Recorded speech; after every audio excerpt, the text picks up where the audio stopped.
The content of Reformed theology does shift somewhat, because going back to a point I made earlier, when the Reformers unleashed the forces of Reformation, they changed the world.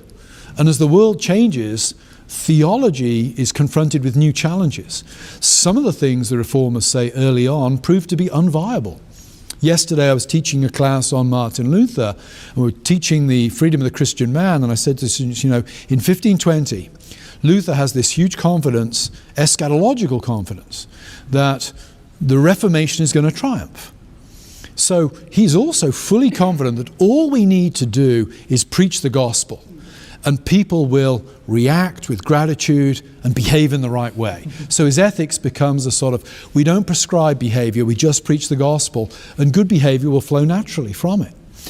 By the time you get to 1527, 1528, you have what they call the Saxon visitation, where teams go to every parish in Saxony to see how the Reformation's going. And when the reports come back, Luther writes, he says, we gave the people the gospel and they behaved like irrational swine.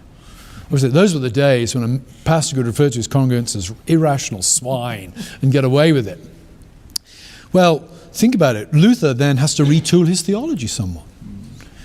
Justification by grace through faith isn't quite working as he thought it would.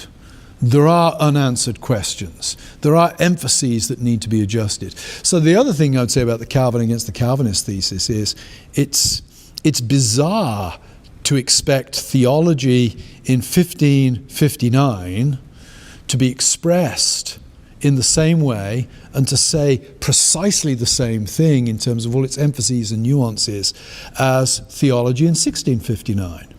We have a century of the practice of Reformed theology between those two dates. It's inevitable changes are going to happen that don't necessarily involve hardening, but may actually involve an appropriate and judicious response to the response to Reformation theology.